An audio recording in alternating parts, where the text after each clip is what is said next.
এই জন্য যুগ বা সময়কে গালি দেওয়া হারাম। আর কারো কারো মতে শেরকে খাফি, শেরকে খাফি এগুলো আমাদের দেশে মূর্খ মানুষেরা করে। নিজের দোষ দেয় না, সময়ের দোষ দেয়, নিজের দোষ দেয় না, যুগের দোষ দেয়। আবার অনেক ভণ্ড রাজনীতিবিদ ছিল যারা সময়কে চ্যালেঞ্জ করতে চাইছে। যেমন আগে যারা ছিল ওরা বলতো দিন বদলের পালা, বলছে না? তো দিন বদল করতে করতে তাদেরই ভাগ্য বদল হয়ে গেছে। আগে যারা ছিল, যাদেরকে আপনারা পরাজিত শক্তি বলেন, তাদের স্লোগান ছিল দিন বদল করবে। আমি তখনও বলতাম দিন বদল মানুষ করতে পারে না, মানুষ দিল বদল করতে পারে। কি বদল করতে পারে? দিল। আমি আমার দিল বদলাতে পারি, আমি আমার দিন বদল করতে পারি না। দিন বদল করার ক্ষমতা কার? আল্লাহ। এই দিল বদল না করে দিন বদলের চ্যালেঞ্জ করেই তারা আজকে বাংলাদেশ থেকে বিতাড়িত হয়েছে। এখন এদেরকে দূরবীন দিয়েও খুঁজে পাওয়া যাচ্ছে না। সাবধান, আল্লাহর কুদরত নিয়ে চ্যালেঞ্জ করলে কপালে এইরকম দুর্দশাই আসে। কেন বললাম? এখন যারা আছে তাদেরকেও সাবধান হইতে হবে, সামনে যারা আসবে তাদেরকেও সাবধান হতে হবে। সুস্পষ্ট অক্ষরে বলে দিচ্ছি, আল্লাহর কোরআনের সাথে, রাসূলুল্লাহর হাদিসের সাথে, ইসলামের সাথে আর উলামায়ে কেরামের সাথে যারা বাড়াবাড়ি করেছে, ইতিহাস তাদেরকে আস্থা করে নিক্ষেপ করেছে। এই শিক্ষা এখন যারা আছে তাদেরকেও নিতে হবে, সামনে যারা আসবে তাদেরকেও নিতে হবে, নতুবা একই রকম ভাগ্য বরণ করতে হবে। আপনারা দুইটা মানুষ জামারে পাংখা করতেছেন, ভিডিওতে দূরের মানুষ ভাববে হুজুরের কি যেন চর্বি। বসেন, সব বসেন। আগে ছিল এক হিসাব, ভিডিও টিডিও ছিল না। এখন তো মানুষ ভাববে না, প্রতিপক্ষ তো থাকেই শত্রু, হিংসুক আর নিন্দুক, বলবে আব্বাসী হুজুরের কত চর্বি, দুজন পাদাস করতেছে। সম্মানিত সুধী, তাহলে আমরা দিল বদল করব না দিন বদল করব? দিল। এই দিল বদল করতে আল্লাহর কোরআন লাগবে। স্থান ভিন্ন, সময় কি ভিন্ন। আইনস্টাইনের কথাটাকে আমি একটা সংজ্ঞা দিয়া বুঝাই। মনে করেন একটা চোঙ্গা, এটার ভিতরে একটা মানুষ বসলো, কিংবা একটা রকেট মানুষ বসাই দিয়েছেন, তারপর ফোর্স অ্যাপ্লাই করছেন, আকাশের দিকে যাবে। যদি রকেটের গতি সেকেন্ডে 7 কিলোমিটার হয়, সেকেন্ডে 7 কিলোমিটার, ঘন্টায় প্রায় 29,000 কিলোমিটার, তাহলে পাওয়ার অফ গ্র্যাভিটি, মধ্যাকর্ষণ শক্তি রকেটকে আটকাতে পারবে না। মানুষটা যদি দূরবর্তী কোনো নক্ষত্রে যে 2 বছর বসবাস করে পৃথিবীতে আসে, দুনিয়ায় এসে সে দেখবে তার পার হয়েছে 2 বছর, দুনিয়ার পার হয়েছে 200 বছর। এটা স্পেস অ্যান্ড টাইম, স্থান ভিন্ন, সময়। কিন্তু নাস্তিকরা জানে না, কথাটা আল্লাহ কোরআন কারীমে প্রকাশ করে দিয়েছেন 1500 বছর আগে। সূরা মাআরিজ আল্লাহ রাব্বুল আলামিন বলেন, তা'রুজুল মালাইকাতু ওয়ার রূহু ইলাইহি ফি ইয়াউমিন কানা মিকদারুহু 50 আলফা সানা। আল্লাহ পাক বলেন, যেই দিন জিবরিল এবং ফেরেশতারা আল্লাহর হুকুম নেবার জন্য আকাশের দিকে যাবে, হাসর ময়দানের বিচারের সেই একদিন হবে দুনিয়ার 50,000 বছরের সমান। তাহলে দুনিয়াতে যে সময়, মহাশূন্যের সময় ভিন্ন, মহাশূন্যের যে সময়, পরকালের সময় ভিন্ন, স্থান ভিন্ন, সময়ও ভিন্ন। এটা কি বিজ্ঞানের আবিষ্কার না আল্লাহর কোরআনের তথ্য? আসলে যারা 2-1 পাতা বিজ্ঞান পড়ে কোরআন শিখে না, ওরাই কাফের হয়, নাস্তিক হয়, ব্লগার হয়। আর কোরআন হাদিস যারা পড়ে ওরা শুধু বিজ্ঞানী হয় না, একদিকে হয় বিজ্ঞানী আর একদিকে হয় আল্লাহর ওলি। আগে হয়েছে না? আল বিরুনি আব্বাস বিন ফিরনাস, জাবের বিন হাইয়ান, আবুল কাসেম জাহরাউই, এই মুসলিম বিজ্ঞানীরাই পৃথিবীর মানুষকে বিজ্ঞান শিখিয়েছে 700 বছর আগে, 600 বছর আগে, 1000 বছর আগে। সেটা নিয়েই পশ্চিমা বিজ্ঞানীরা লাফালাফি করে। তাহলে সময় বা যুগ এটা আল্লাহর একটা কুদরত, এই জন্য আল্লাহ সময়ের কসম করেছেন। সেজন্য সময়কে গালি দেওয়া যায় না। গালি দেওয়া যায়? আপনারা দেন? জি, গালি দেন। ব্যবসা ভালো না, দোস্ত জিজ্ঞেস করছে কেমন আছো, সময়টা ভালো না, এটা হারাম। এটা কি হারাম?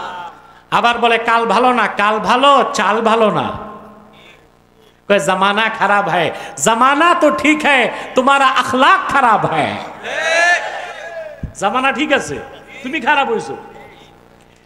বুখারী শরীফের হাদিস, আল্লাহর হাবিব ইরশাদ করেছেন, লা তাসুব্বুদ দাহরা ফাইন্নাল্লাহা হুয়াদ দাহার। নূর নবীজি আমার মুহাম্মদ সাল্লাল্লাহু আলাইহি ওয়াসাল্লাম ১৫০০ বছর আগে উম্মতকে সাবধান করেছেন, লা তাসুব্বুদ দাহরা, সময়কে গালি দিও না, কারণ আল্লাহ রাব্বুল আলামিন নিজেই সময়কে নিয়ন্ত্রণ করেন। এই জন্য যুগ বা সময়কে গালি দেওয়া হারাম। আর কারো কারো মতে শেরকে খাফি, শেরকে খাফি, এগুলো আমাদের দেশে মূর্খ মানুষেরা করে। নিজের দোষ দেয় না, সময়ের দোষ দেয়। নিজের দোষ দেয় না, যুগের দোষ দেয়। আবার অনেক ভণ্ড রাজনীতিবিদ ছিল যারা সময়কে চ্যালেঞ্জ করতে চাইছে। যেমন আগে যারা ছিল ওরা বলতো দিন বদলের পালা, বলছে না? তো দিন বদল করতে করতে তাদেরই ভাগ্য বদল হয়ে গেছে। আগে যারা ছিল, যাদেরকে আপনারা পরাজিত শক্তি বলেন, তাদের স্লোগান ছিল দিন বদল করবে। আমি তখনও বলতাম দিন বদল মানুষ করতে পারে না, মানুষ দিল বদল করতে পারে। কি বদল করতে পারে? দিল। আমি আমার দিল বদলাতে পারি, আমি আমার দিন বদল করতে পারি না। দিন বদল করার ক্ষমতা কার? আল্লাহ। এই দিল বদল না করে দিন বদলের চ্যালেঞ্জ করেই তারা আজকে বাংলাদেশ থেকে বিতাড়িত হয়েছে। এখন এদেরকে দূরবীন দিয়েও খুঁজে পাওয়া যাচ্ছে না। সাবধান, আল্লাহর কুদরত নিয়ে চ্যালেঞ্জ করলে কপালে এইরকম দুর্দশাই আসে। কেন বললাম? এখন যারা আছে তাদেরকেও সাবধান হইতে হবে, সামনে যারা আসবে তাদেরকেও সাবধান হতে হবে। সুস্পষ্ট অক্ষরে বলে দিচ্ছি, আল্লাহর কোরআনের সাথে, রাসূলুল্লাহর হাদিসের সাথে, ইসলামের সাথে আর উলামায়ে কেরামের সাথে যারা বাড়াবাড়ি করেছে, ইতিহাস তাদেরকে আস্থা করে নিক্ষেপ করেছে। এই শিক্ষা এখন যারা আছে তাদেরকেও নিতে হবে, সামনে যারা আসবে তাদেরকেও নিতে হবে, নতুবা একই রকম ভাগ্য বরণ করতে হবে। আপনারা দুইটা মানুষ জামারে পাংখা করতেছেন, ভিডিওতে দূরের মানুষ ভাববে হুজুরের কি যেন চর্বি। বসেন, সব বসেন। আগে ছিল এক হিসাব, ভিডিও টিডিও ছিল না। এখন তো মানুষ ভাববে না, প্রতিপক্ষ তো থাকেই শত্রু, হিংসুক আর নিন্দুক, বলবে আব্বাসী হুজুরের কত চর্বি, দুইজন পাদাস করতেছে। সম্মানিত সুধী, তাহলে আমরা দিল বদল করব না দিন বদল করব? দিল। এই দিল বদল করতে আল্লাহর কোরআন লাগবে। আমার ভাইয়েরা, সেই জন্য আল্লাহ রাব্বুল আলামিন আসরের কসম করেছেন। কি হিকমত ছিল সব বলে দিলাম। কসমের পরে আসে জবাবে কসম। কি আসে? কসমের পর কি আসে? জবাবে কসম। এগুলো আলেমরা খুব ভালো বুঝেন, আর জনগণকে এর চেয়ে বেশি বুঝাইতে গেলে কিছুই বুঝবে না। আবার একেবারে না বললে আলেমরা কিছু খোরাক পাবে না। সব দিক লক্ষ্য রাখতে হয়। কসমের পর আল্লাহ তাআলা জবাবে কসমে বলেন সুবহানাল্লাহ। আহা, কোরআন কারীম যে কি মজা, শুনেই এত মজা পান। যদি বুঝে পড়তে পারতেন তো জীবনটা কোরবান করতেন আল্লাহর কোরআনের জন্য। এমন মজার জিনিস। আল্লাহ আসরের কসম করলেন, কসমের পর জবাবে কসমে তিনি বলেন ইন্নাল ইনসানা লাফি খুসর, নিশ্চয় মানুষ, একটু আগে না তর্জমা করলাম, নিশ্চয় মানুষ নিশ্চিত ক্ষতির মধ্যে, নিশ্চিত ক্ষতির মধ্যে। এখানে আল্লাহ তাআলা মুক্তাদা থেকেও সন্দেহ দূর করছেন, খবর থেকেও সন্দেহ দূর করছেন। এখন একটু সূক্ষ্ম ব্যাখ্যা, তবে আমি চেষ্টা করব ব্যাখ্যাটা আলেমরা তো বুঝি, বাকিরাও যেন বুঝেন। এখানে সব মানুষই কি ক্ষতিগ্রস্ত? যদি আপনি ইন্নাল ইনসানে আলিফলাম আহাদ জেহনি ধরেন, তাহলে বুঝতে হবে সবাই ক্ষতিগ্রস্ত না, একটা দল ক্ষতিগ্রস্ত। আর যদি আলিফলাম লিল জিন্স ধরেন, তাহলে বুঝতে হবে সব মানুষই ক্ষতিগ্রস্ত। এখন বিশ্ববরেণ্য মুফাসসির সবাই বলছেন এখানে আলিফলাম আহাদ জেহনি, সবাই ক্ষতিগ্রস্ত না। আমি শুধু ব্যতিক্রম দেখেছি মাহমুদ আলুসি রহমতুল্লাহ, যিনি হানাফিদের শ্রেষ্ঠ মুফাসসির, তিনি রুহুল মাআনির ৩০তম খণ্ডে তিনি বলছেন যে হ্যাঁ, আলিফলামটা আহাদ জেহনি, কিন্তু আলিফলাম লিল জিন্স ধরলেও সমস্যা নাই, সব মানুষই ক্ষতিগ্রস্ত হতে পারে। তবে তবে তবে মমিনের ক্ষতি আর কাফেরের ক্ষতি এক হইতে পারে না। এখন মাহমুদ আলুসি রহমতুল্লাহ তাফসির লেখছেন ২৫০ বছরেরও আগে, রুহুল মাআনি। আমি আপনাদের বুঝাতে একটা উদাহরণ দিব, মনোযোগ আছে সবার? আলহামদুলিল্লাহ, মাহফিলটা গোছাতে কত সময় চলে গেছে। মাইকের ডিস্টার্ব, মানুষের ডিস্টার্ব, এই ডিস্টার্ব সেই ডিস্টার্ব। আমি আপনাদের ময়দানে আসছি ১.৫ ঘন্টার বেশি হয়ে গেছে, খুতবা এবং নামাজ বয়ান সহ। আর কিছু সময় কষ্ট দিব, কষ্ট পাবেন না তো? কষ্ট পেলেই তো সওয়াব পাবেন, তো পাবেন না কেন? উদাহরণটা হচ্ছে মমিনের ক্ষতি আর কাফেরের ক্ষতি এক হইতে পারে। আজকে বিদ্যুৎ আসতেছে যাইতেছে, এটা কি আজকের জন্যই তামাশা চলতেছে নাকি? ডেলি মাহফিল শুরুর পর থেকে আপনারা খোঁজ টোজ নেন, কোন ভারতের রয়ের এজেন্ট আছে কিনা বিদ্যুৎ অফিসে? তাইলে হবে কি, বর্তমান সরকারের বিরুদ্ধে খেপবে মানুষ। এই সুযোগটা দিয়েন না, দেখেন কোন রয়ের এজেন্ট বসে আছে কিনা মাহফিলে ডিস্টার্ব করার জন্য ৩ দিন যাবত এই কাজ কেন করছে। সম্মানিত সুধী, আলিফ লাম লিল জিন্স ধরলেও সমস্যা নাই, মমিনের ক্ষতি আর কাফেরের ক্ষতি এক হইতে পারে। আপনার ১০ লাখ টাকা পুঁজি আছে, ব্যবসা করেন, প্রতিদিন আপনার লাভ আসে, নেট প্রফিট ১,০০০ টাকা, মাসে কত? ঘটনাচক্রে ৩ দিন হয়ে গেল হরতাল। হরতাল তো এখন আর দেখে না মানুষ। আমিও চাই এই অভিশাপ আর বাংলাদেশে না আসুক, কেন একটা দেশকে ধ্বংস করতে মানুষ ধ্বংস হয় ক্যান্সারে, দেশ ধ্বংস হয় হরতালে। হরতাল শব্দটা বাংলা না, এটা একটা গুজরাটি শব্দ। হরতাল মানে হরতাল, যে জিনিস সবকিছু তাল ভঙ্গ করে তাকে বলে হরতাল। একটি রাষ্ট্রকে সাস্টেইনেবল ইকোনমি, একটা টেকসই অর্থনীতির জন্য একটা দেশে 4টা জিনিস লাগে: এক্সপোর্ট, ইম্পোর্ট, প্রোডাক্ট, ট্রান্সপোর্ট, আমদানি রপ্তানি, উৎপাদন, পরিবহন। হরতাল দিলে এ 4 জিনিসের তাল নষ্ট হয়, এর জন্য বলা হয় হরতাল। এখন আপনি হরতাল হয়েছে 3 দিন, আপনি দেখলেন মাস শেষে আপনার ৩,০০০ টাকা লাভ কম হয়েছে, ৩০,০০০-এর জায়গায় হয়েছে কত? ২৭,০০০। ক্ষতি হয়েছে না? কেমন ক্ষতি? লাভের ক্ষতি। চালান ঠিক, লাভও আছে, ৩,০০০ টাকা ক্ষতি তো হয়েছে। আবার মনে করুন আপনি ১০ লাখ টাকার মাল বোঝাই করছেন, মাদারীপুর থেকে যাবে ঢাকা।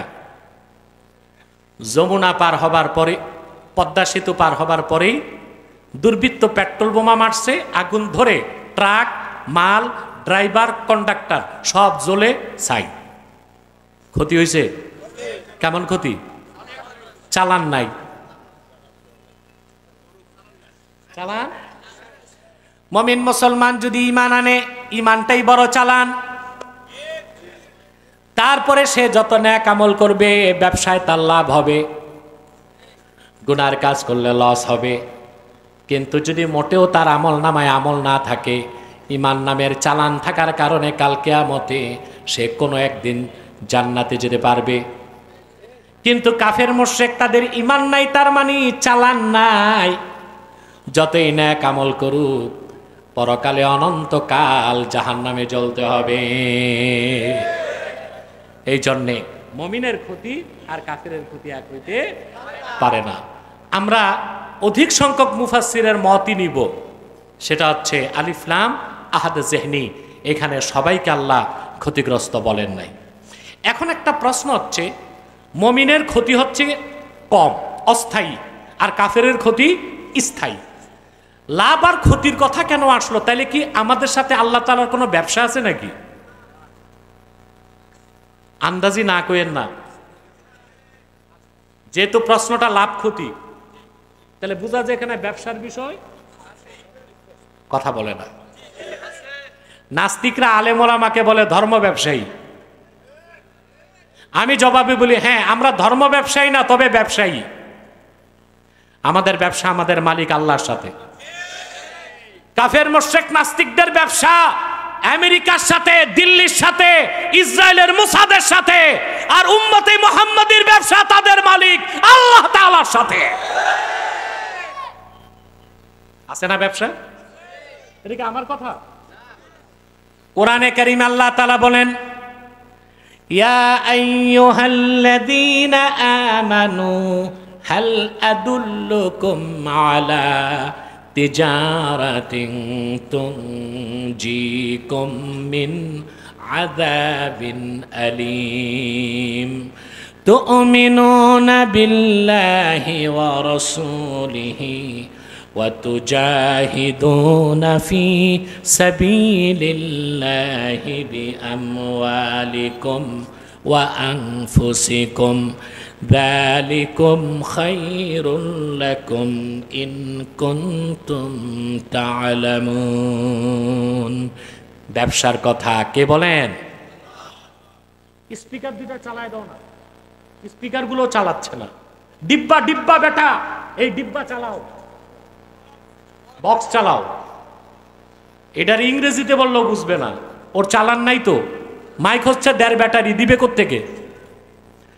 কারেন্ট যাবে এটা তো সে জানে, 3 দিন দেখছে না। মাইকের জন্য একটা আলাদা জেনারেটর আনলেই হইতো, তাহলে আর সমস্যা হইতো না। এখন এক জেনারেটরে সব চালাচ্ছে, এই জন্য ভোল্টেজ দিতে পারছে না। স্পিকার চালাও, এতক্ষণে চালাইছে, দেখছেন? তা আমাকে কষ্ট দিল কেন? দেখেন, আপনারা তাদের সাথে দুর্ব্যবহার করবেন না, কিন্তু একেবারে ছাড়ও দিবেন না। গানের প্রোগ্রামে গেলে মাইক ঠিক রাখে, টন টন করে, কারণ ওইখানে তো মানুষ ভালো না, কোনি দিবে। আর ওয়াজে আসলে যত আপনাদেরকে বুঝ দেয়, হরেন ঝুলাই দিবে, গনে গনে পয়সা নিবে, কিন্তু খোঁজ নিলে দেখবেন চলে না। আমি আপনাদের এখানে দিনে প্রোগ্রাম করছি, রাতে আমার নারায়ণগঞ্জে প্রোগ্রাম। এখনই যদি আমি ক্লান্ত হয়ে যাই, তো রাতের প্রোগ্রাম করা সম্ভব হবে? এগুলো আমাদের দেখতে হয় ভাই। এই প্যান্ডেলটা না থাকলে আমার কোনো সমস্যা হইতো না, সাউন্ডটা আমার দরকার। এটা তো আমার হাতিয়ার। এটা কি হাতিয়ার? যদি আমার ঠিক না থাকে আমি চলবো কেমন করে? প্রিয় সুধী, মনোযোগ আছে তো? আমাদের ব্যবসা কার সাথে? সুবহানাল্লাহ। আল্লাহ বলেন, মুমিনরা আমি কি তোমাদেরকে একটা ব্যবসার কথা বলবো? বান্দাদের প্রতি আল্লাহর কি মহব্বত দেখেন। তিনি তৈরি করছেন, তিনি জাহান্নাম বানাইছেন, তিনি জান্নাত বানাইছেন, তিনি আবার কিভাবে সহজে বান্দা জান্নাতে যাবে ব্যবস্থাও বলে দিয়েছেন। আমি কি তোমাদের একটা ব্যবসার কথা বলবো? আল্লাহ বলেন, তুনজিকুম মিন আযাবিন আলীম, যে ব্যবসাটা তোমাদেরকে জাহান্নামের আগুন থেকে রক্ষা করবে। সেটা কি? তুমিনুনা বিল্লাহি ওয়া রাসূলিহি ওয়া তুজাহিদুনা ফি সাবিলিল্লাহি বিআমওয়ালিকুম ওয়া আনফুসিকুম। সেটা হচ্ছে তোমরা আল্লাহর উপর ঈমান আনবে, আল্লাহর হাবিব মুহাম্মদ সাল্লাল্লাহু আলাইহি সাল্লামের উপর ঈমান আনবে, আর জানো মাল দিয়ে আল্লাহর দ্বীনের পথে জিহাদ করবে। সুবহানাল্লাহ বলবেন না? এটা ব্যবসার পুঁজি, ব্যবসার পুঁজি। তাহলে আল্লাহ তাআলা বললেন ইন্নাল ইনসানা লাফি খুসর, নিশ্চয় মানুষ নিশ্চিত ক্ষতির মধ্যে, ইল্লাল্লাযীনা আমানু, তবে তারা ছাড়া যারা ঈমান আনয়ন করলো। তাহলে ব্যবসার পুঁজি হচ্ছে প্রথমে কি? বাবা পুরুষের কণ্ঠে, এটা আসল পুঁজি ঈমান। ঈমান নাই, কিচ্ছু নাই। যার ঈমান নাই তার কোনো একটি আমল আল্লাহ তাআলা কবুল করবেন না। যার ঈমান নাই সে যদি দান করে, খয়রাত করে, জনসেবা করে, জনহিতকর কাজ করে, আবার অনেকে দেখবেন রাজনীতি করে জনসেবার জন্য, করে না? হ্যাঁ, অনেকে রাজনীতি করে জনসেবা হিসেবে, অনেকে রাজনীতি করে ব্যবসা হিসেবে। ঈমান ছাড়া যত নেক আমল বান্দা করুক কিচ্ছু কবুল হবে না, তার গন্তব্য হবে জাহান্নাম। আল্লাহ রাব্বুল আলামিন কোরআন কারীমে বলেন কুল হাল নুনাব্বিউকুম বিল আখসারিনা আ'মালা আল্লাযীনা দাল্লা সা'য়ুহুম ফিল হায়াতিদ দুনিয়া ওয়া হুম ইয়াহসাবুনা আন্নাহুম ইউহসিনুনা সুনআ। আল্লাহ রাব্বুল আলামিন বলেন, প্রিয় হাবিব মুহাম্মদ সাল্লাল্লাহু আলাইহি ওয়াসাল্লাম, আপনি মানব জাতিকে বলুন, হাল নুনাব্বিউকুম বিল আকসারিনা আমালা, আমি কি তোমাদেরকে এই দুনিয়ায় আমলের দিক দিয়া সবচেয়ে ক্ষতিগ্রস্ত কারা তাদের কথা বলবো নাকি? আল্লাযীনা দাল্লা সা'য়ুহুম ফিল হায়াতিদ দুনিয়া, যারা ঈমান আনলো না কিন্তু তাদের সমস্ত চেষ্টা প্রচেষ্টা এই দুনিয়ার পিছনে ব্যয় করলো, আখেরাতের কোনো কাজ করলো না, ঈমান আনলো না, দ্বীনের কাজ করলো না, আর ঈমান না এনে তাদের কাজগুলোকে তারা খুব ভালো মনে করলো। আল্লাহ বলেন তাদের সব আমল বরবাদ হয়ে যাবে, কাল কিয়ামতে তাদেরকে হিসাবও নেওয়া হবে না, বিনা হিসাবে তারা জাহান্নাম যাবে। আল্লাহ পাক বলেন উলাইকাল্লাযীনা কাফারু বিআয়াতি রাব্বিহিম ওয়া লিকাইহি ফাহাবিতাত আ'মালুহুম ফালা নুকিমু লাহুম ইয়াওমাল কিয়ামাতি ওয়াজনা। তারা ওই সব মানুষ যারা আল্লাহর আয়াতগুলোকে অস্বীকার করেছে, তার মানে কুফর করেছে, কাফের হয়ে গেছে, আর পৃথিবীতে কিছু আমল করছে ভালো, কিন্তু একটাও কবুল হবে না। আল্লাহ বলেন কাল কিয়ামতে তাদের জন্য মিজানের পাল্লাও আমি দাঁড় করাবো না, অর্থাৎ ওই সব কাফেররা বিনা হিসাবে জাহান্নামে যাবে। তাহলে বোঝা যাচ্ছে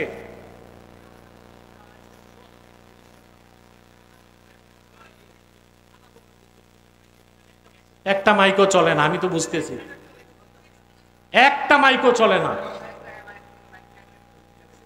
এটা আবার এটা কি পয়সা খাইছে কিনা আমি জানি না, কিছু একটা হয়েছে, বাইরেও চলে না ভিতরেও চলে না, মাইক নিয়ে বসে আছে। ওকে যখন টাকা দিবেন হিসাব করে টাকা দিবেন, নতুবা আপনারা গুনাহগার হবেন। মহিলা প্যান্ডেলও তো চলেই না, পুরুষ প্যান্ডেলই তো চলতেছে না। টানা 1 ঘন্টা হয়ে গেছে আমি বক্তব্য রাখতেছি, আর 5 মিনিট, তারপর মোনাজাত করে দিচ্ছি।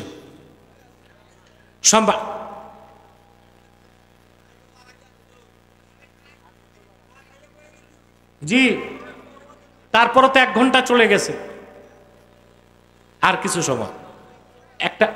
একটা মেসেজ না, আমি আগেই বলেছি ল্যান্ড করার পর 2 ঘন্টার বেশি টাইম আমাকে রাডার দেয় না।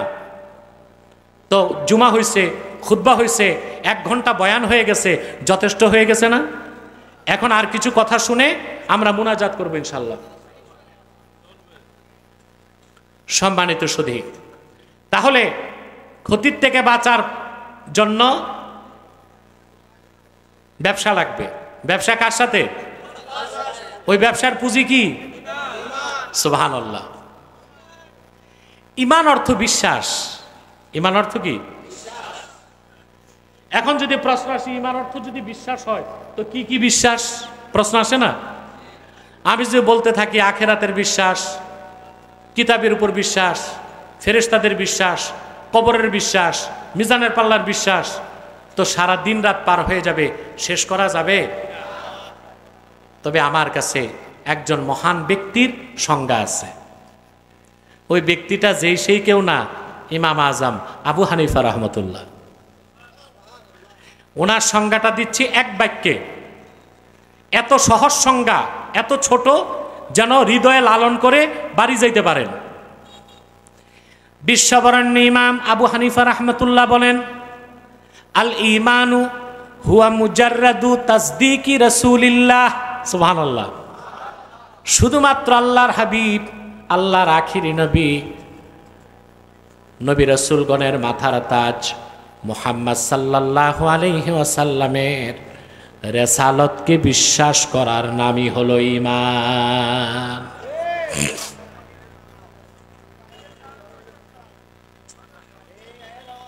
শুধুমাত্র আল্লাহর হাবিবের রিসালাতের বিশ্বাসের নাম কি?